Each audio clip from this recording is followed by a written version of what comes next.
akan melanjutkan materi untuk pertemuan minggu ini tentang sumber data kependudukan. Nah, terlebih dahulu kita akan mempelajari dari mana sih data itu berasal. Jadi berdasarkan sumbernya, data itu dibedakan menjadi sumber primer dan sumber sekunder. Apa itu sumber primer?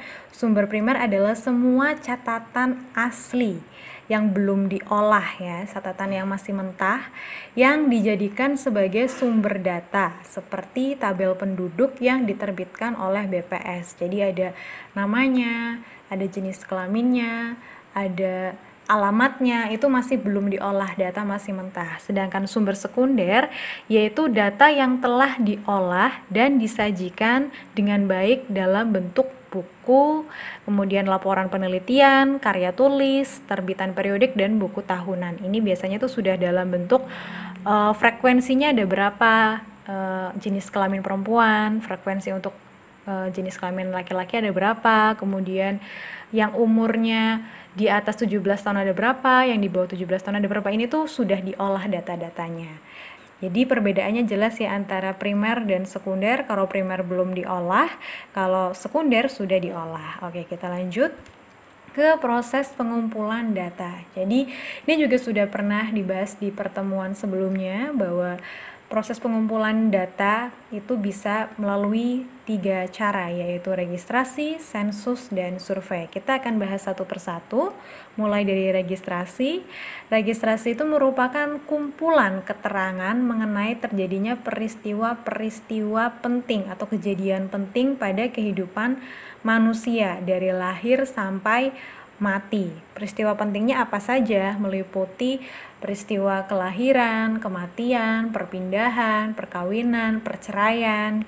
Itu yang termasuk dalam peristiwa-peristiwa penting atau disebut dengan registrasi vital ya. Dan hasilnya disebut sebagai statistik vital.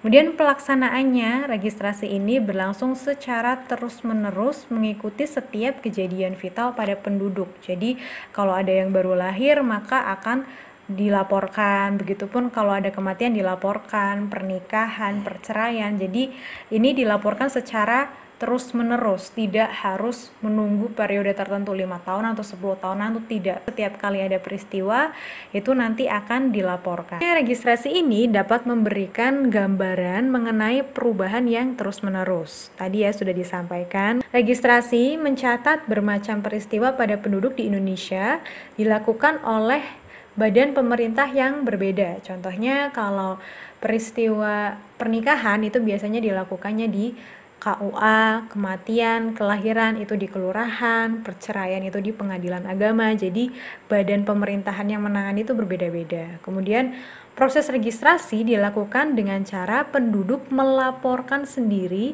ke badan pemerintah tersebut sesuai dengan kepentingannya. Jadi kalau misalkan ada peristiwa kelahiran kematian, penduduknya nih yang dengan inisiatif sendiri harus melaporkan ke kelurahan. Jadi bukan kelurahan yang mencari apakah ada penduduk yang lahir, tidak ya. Jadi ini penduduknya sendiri yang melaporkan ke badan pemerintah sesuai dengan kepentingannya. Proses registrasi ini pastinya ada kelemahan dan keuntungannya. Nah, kelemahannya apa sih?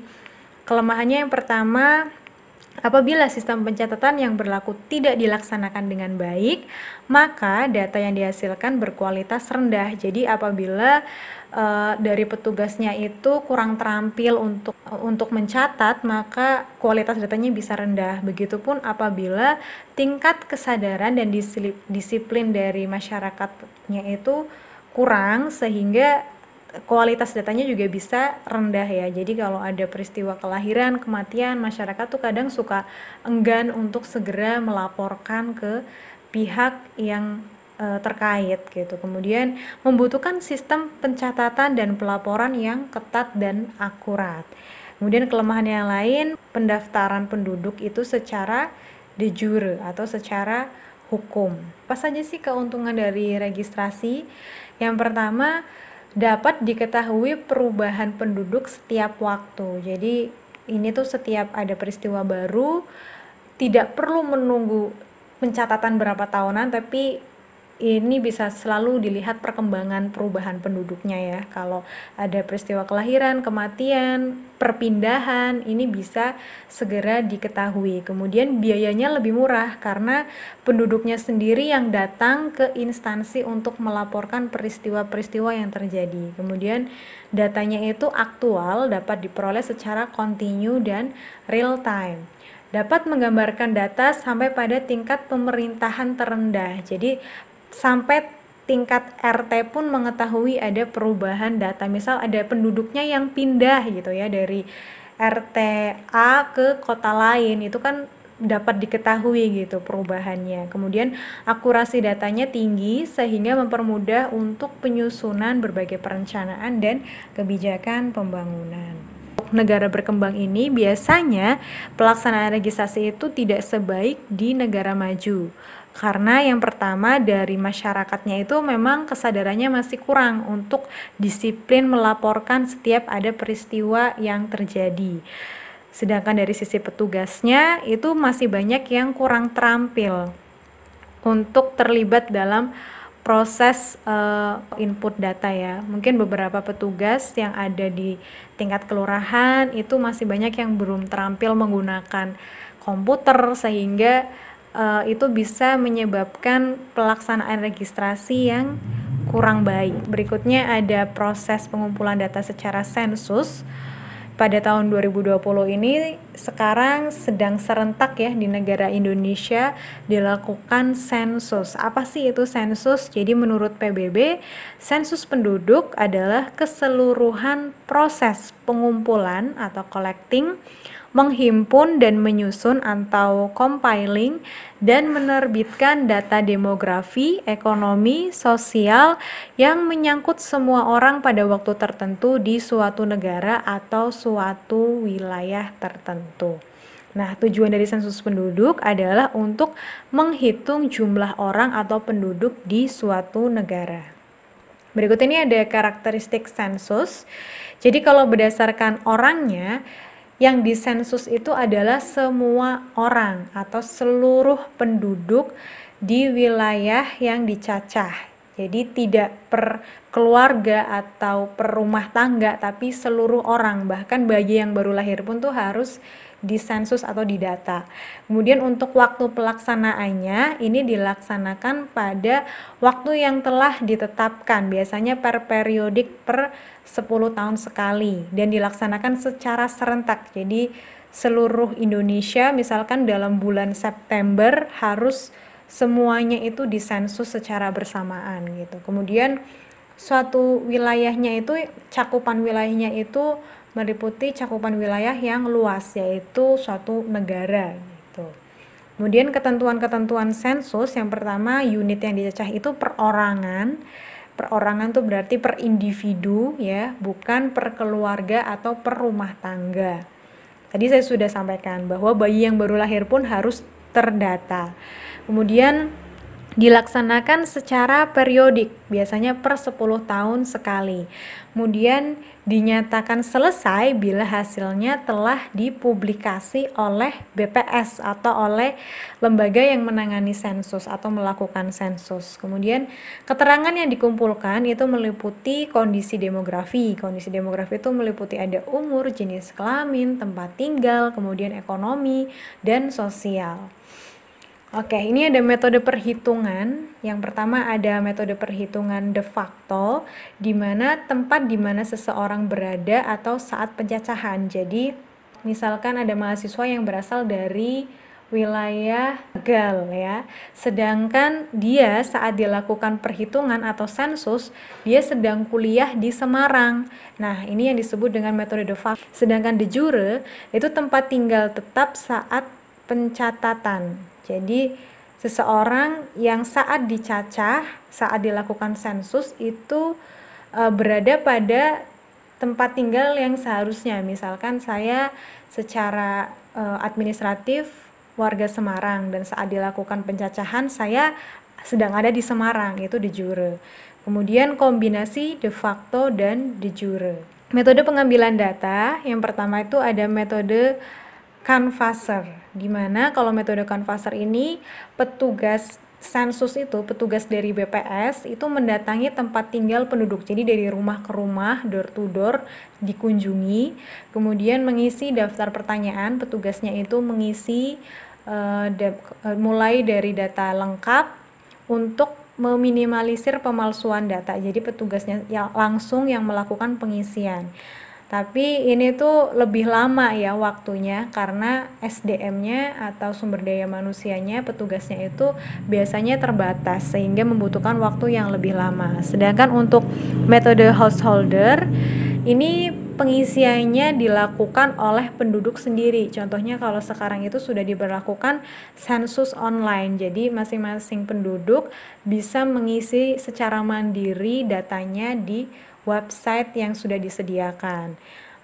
Kelebihannya prosesnya cepat dan praktis, jadi petugasnya tidak perlu repot-repot mendatangi gitu ya, dan tidak membutuhkan SDM yang banyak juga gitu. Tapi kelemahannya kebenaran dari data itu diragukan, bisa jadi si masyarakat atau penduduk ini melaporkan data yang kurang benar atau kurang valid. Kemudian data yang dikumpulkan itu meliputi yang pertama ada karakteristik sosial, ekonomi, dan demografi.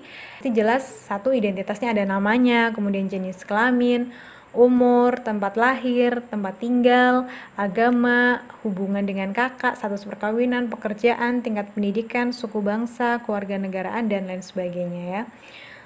Kemudian ada peristiwa juga kelahiran dan kematian gitu. Biasanya ditanya apakah memiliki anak, ada berapa anaknya yang masih hidup, apakah ada anak yang sudah meninggal, apakah ada bayi yang baru lahir gitu, atau ada bayi yang meninggal sebelum dilakukan sensus. Jadi bayinya lahir tapi saat dilakukan sensus itu sudah meninggal duluan gitu. Itu hal-hal seperti itu yang nantinya akan ditanyakan. Sensus sendiri memiliki kelebihan dan kekurangan. Itu datanya itu dianggap paling akurat karena cakupannya tuh lebih lengkap ya, karena ini didata langsung oleh petugasnya, benar-benar didata dan ditanyakan secara langsung dan diisi oleh petugasnya sehingga lebih akurat.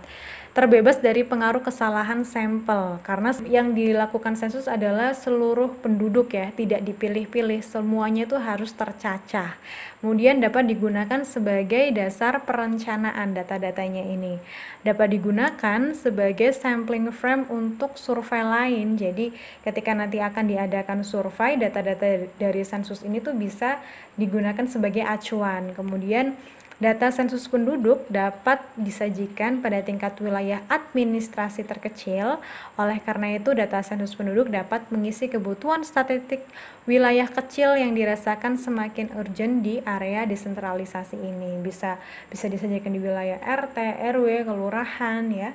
Kemudian untuk kekurangannya ini biayanya sangat mahal karena membutuhkan banyak sekali petugas untuk melakukan pencatatan.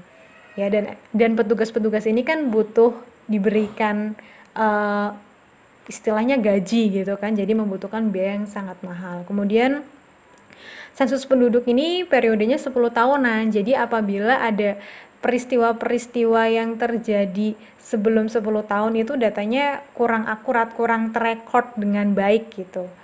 Jadi tidak bisa melihat perubahan yang terjadi pada waktu yang singkat, misalkan 4 atau 5 tahun kan pasti banyak peristiwa yang terjadi, ada peristiwa lahir baru, peristiwa kematian, pernikahan, perceraian gitu.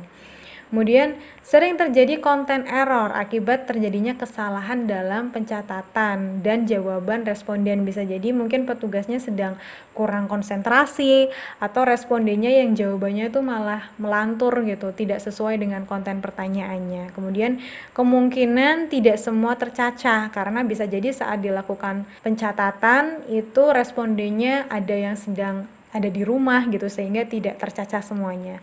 Kesulitan dalam mendata semua anggota populasi yang relevan, dan kelemahan yang terakhir adalah kelemahan dalam pelaporan umur.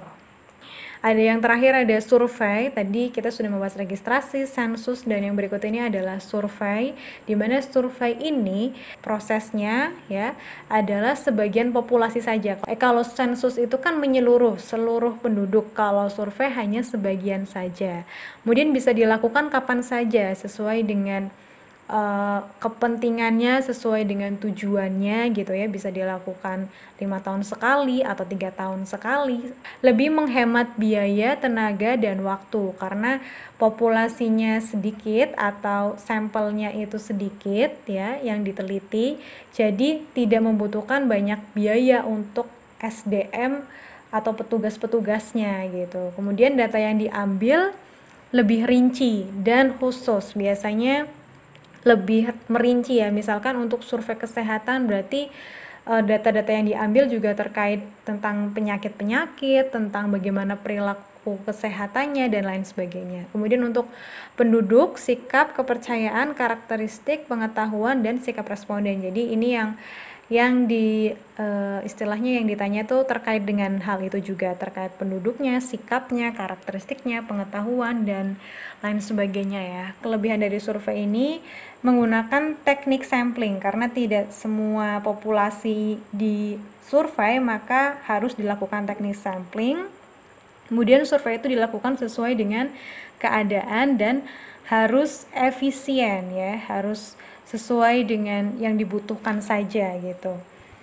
Kemudian manfaat dari survei menurut waktu pelaksanaannya, apabila survei itu dilakukan sebelum sensus, maka manfaatnya sebagai bahan pertimbangan untuk sensus yang akan datang. Jadi apabila sebelum dilakukan sensus itu sudah dilakukan survei terlebih dahulu, maka data-data dari survei itu bisa digunakan sebagai bahan pertimbangan untuk sensus. Kemudian untuk mengestimasi hasil sensus yang akan datang, karena kita sudah tahu ada data-data dari survei, maka kita bisa melihat gambaran hasil dari sensus nanti itu apa gitu. Kemudian apabila dilakukan sesudah sensus, maka manfaat dari survei itu bisa mengoreksi atau mengevaluasi hasil sensus yang lalu dan melengkapi bila ada kekurangan. Kemudian untuk mengetahui perubahan penduduk setelah 5 tahun sensus, karena kan sensus dilakukan setiap 10 tahun sekali. Pastinya banyak peristiwa yang terjadi antara rentan waktu 10 tahun ini. Nah, jadi survei ini bisa digunakan untuk mengetahui perubahan-perubahan yang terjadi selama rentan waktu 10 tahun itu gitu. Kemudian untuk mengetahui kondisi penduduk antara 2 sensus. Nah, jenis survei itu ada 3 ya. Yang pertama ada single round survey atau survei bertaraf tunggal.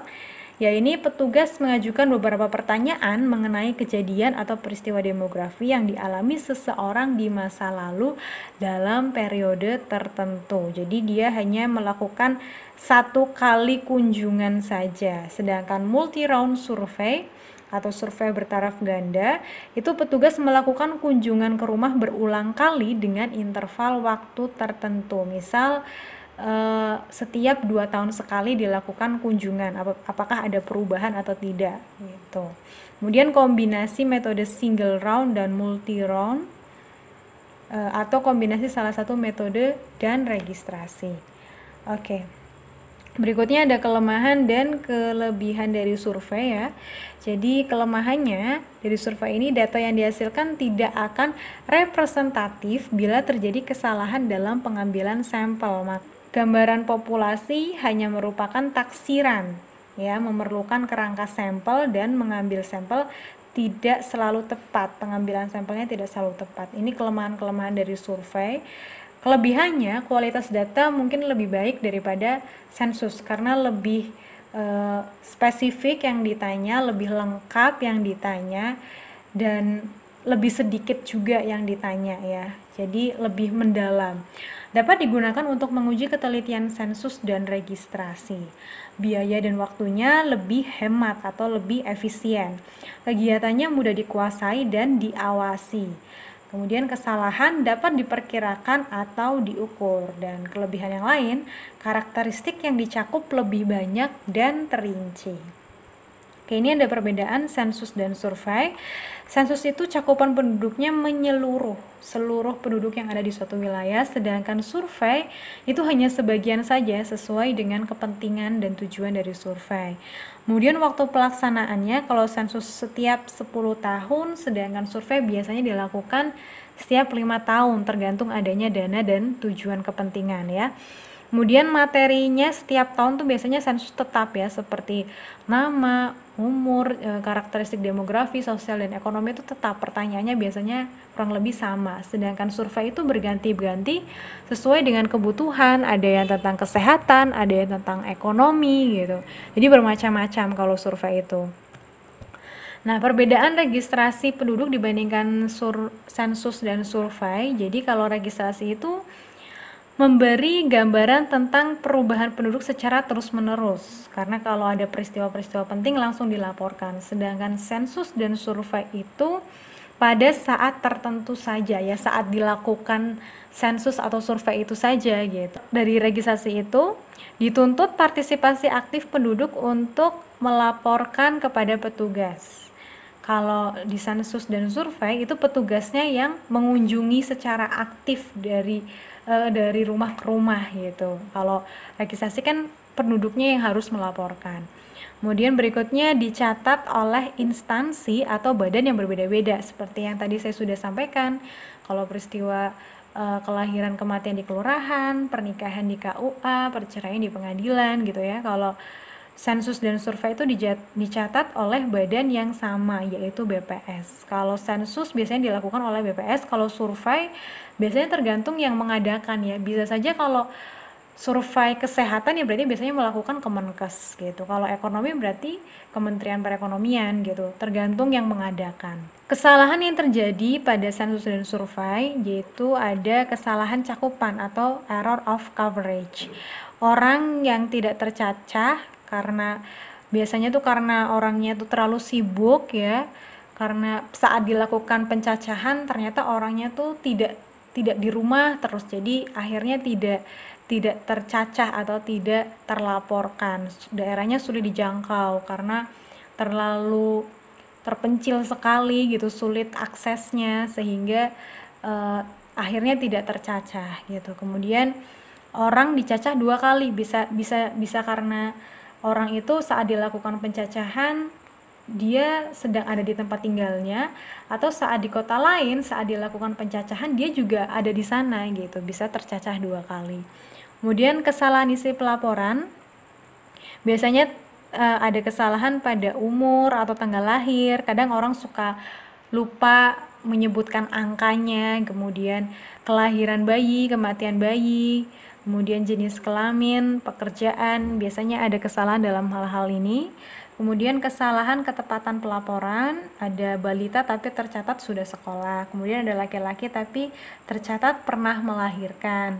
Selisih umur anak dan orang tua kurang dari 10 tahun dan lain sebagainya. Jadi memang ada kesalahan yang bisa terjadi pada sensus dan survei, bisa karena human error atau dari petugasnya atau dari orangnya juga, dari penduduknya yang kadang salah menyampaikan jawaban, bisa juga karena situasi dan kondisi ya, karena mobilitasnya tinggi dan daerahnya sudah dijangkau.